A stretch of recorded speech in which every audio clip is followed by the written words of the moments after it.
കോൺഗ്രസിൽ മഴ പെയ്തു തീർന്നിട്ടും മരം പെയ്യുന്നത് തീർന്നിട്ടില്ല.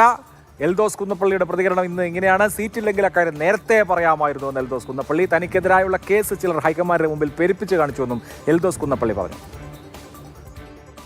കടുത്ത നിരാശയുണ്ട്, വേദനയുണ്ട്. ഒരിക്കലും ഞാൻ പ്രതീക്ഷിച്ചിട്ടുള്ള ഒരു നടപടിയല്ല കോൺഗ്രസ് നേതൃത്വത്തിൽ നിന്നും ഉണ്ടായിട്ടുള്ളത്. പക്ഷെ ഞാൻ കോൺഗ്രസ് നേതൃത്വത്തെ ആരെയും തള്ളി പറയുന്നില്ല. ബഹുമാനപ്പെട്ട ശ്രീ എ കെ ആന്റണി സാറിൻ്റെ കസ്റ്റഡിയിൽ ഈ പ്രശ്നങ്ങൾ വന്നപ്പോൾ അദ്ദേഹം കൊടുത്ത റിപ്പോർട്ട് പോലും പരിഗണിച്ചില്ല. ഒരു പന്തിയിൽ രണ്ട് രീതിയിലുള്ള വിളമ്പൽ നല്ലതല്ല എന്നാണ് അദ്ദേഹം പറഞ്ഞിട്ടുള്ളത്. എനിക്ക് സീറ്റ് തരാത്ത പറയുന്ന പ്രശ്നങ്ങൾ ഉള്ള മറ്റുള്ളവർക്ക് സീറ്റ് കൊടുത്തു. ഇടത്ത പക്ഷത്തുനിന്ന് ചാടി വന്നിട്ടുള്ള ആളുകൾക്ക് അവർക്ക് സീറ്റ് കൊടുത്തു. എസ് രാഗൻ വിവരങ്ങളുമായി. രാഗൻ, വിഷമമുണ്ട്, സങ്കടമുണ്ട്. അത് ഇന്നലെ തന്നെ വ്യക്തമാക്കിയതാണ് കുന്നപ്പള്ളി. മനോജ് മൂത്തേടൻ കാണാനെത്തിയപ്പോൾ മുഖം കൊടുക്കാൻ വിസമ്മതിച്ചിരുന്നു, കാണാൻ സമ്മതിച്ചിരുന്നില്ല. ഇനി എന്താണ് എൽദോസ് കുന്നപ്പള്ളിയുടെ പ്ലാൻ? അതൃപ്തി പരമാവധി പറഞ്ഞു, അതിനുശേഷം ഇനി പാർട്ടിക്കൊപ്പം നിൽക്കുക എന്നുള്ളത് തന്നെയാണോ?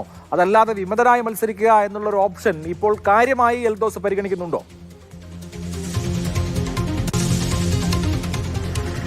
അഭിലാഷ്, കടുത്ത തീരുമാനത്തിലേക്ക്, അതായത് മത്സരിക്കുക, വിമതനായി മത്സരിക്കുക, സ്വതന്ത്ര സ്ഥാനാർത്ഥിയായി മത്സരിക്കുക, അത്തരം തീരുമാനത്തിലേക്ക് എൽദോസ് കുന്നപ്പള്ളി പോകില്ല എന്ന വിവരങ്ങൾ തന്നെയാണ്, അല്ലെങ്കിൽ അത്തരം സൂചനകൾ തന്നെയാണ് എൽദോസ് ക്യാമ്പിൽ നിന്ന് ലഭിക്കുന്നത്. പക്ഷേ അതൃപ്തിയിൽ തന്നെയാണ് എൽദോസ് കുന്നപ്പള്ളി. ആ അതൃപ്തി തുടരുകയുമാണ്. ഇന്ന് രാവിലെ ഇതുമായി ബന്ധപ്പെട്ട പ്രതികരണങ്ങൾ എൽദോസ് കുന്നപ്പള്ളിയുടെ ഭാഗത്തുനിന്ന് വന്നിട്ടില്ല.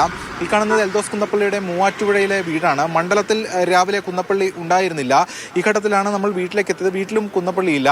എന്തായാലും ഇതുമായി ബന്ധപ്പെട്ട് തനിക്കുണ്ടായിട്ടുള്ള ഒരു മനോവേദന, അതിൻ്റെ വിഷമം, അത് പലരോടും കുന്നപ്പള്ളി കമ്മ്യൂണിക്കേറ്റ് ചെയ്യുന്നുണ്ട്. ഇതിൽ ഏറ്റവും പ്രധാനപ്പെട്ട കാര്യം എന്ന് പറയുന്നത് UDF സ്ഥാനാർത്ഥി മനോജ് മൂത്തേടൻ ഇന്ന് പ്രചാരണ രംഗത്തേക്ക് ഇറങ്ങിയിട്ടുണ്ട്. പക്ഷേ അപ്പോഴും നിലവിലെ സിറ്റിംഗ് MLA ആയിട്ടുള്ള എൽദോസ് കുന്നപ്പള്ളി ആ അതൃപ്തി തുടർന്ന് മുന്നോട്ട് പോകുന്നത് UDFന് വലിയ പ്രതിസന്ധി തീർക്കുന്നുണ്ട്.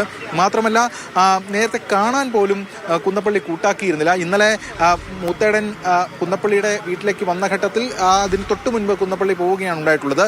ഇന്നും ലഭ്യമാവുന്ന വിവരമനുസരിച്ച് സ്ഥാനാർത്ഥി മനോജ് മൂത്തേടൻ കുന്നപ്പള്ളിയെ കാണാൻ ശ്രമിച്ചിരുന്നു. പക്ഷേ ഫോണിൽ ലഭ്യമാകുന്നില്ല എന്ന വിവരമാണ് കിട്ടിയിട്ടുള്ളത്.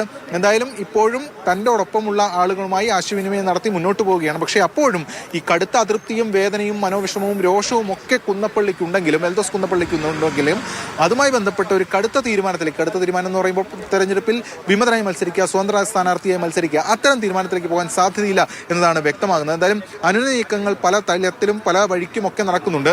അല്പസമയം മുമ്പ് ഫ്രാൻസിസ് ജോർജ് MP മൂവാറ്റുപുഴയിലെ പണ്ടപ്പള്ളിയിലെ കുന്നപ്പള്ളിയുടെ വീട്ടിൽ വരികയും ചെയ്തിരുന്നു.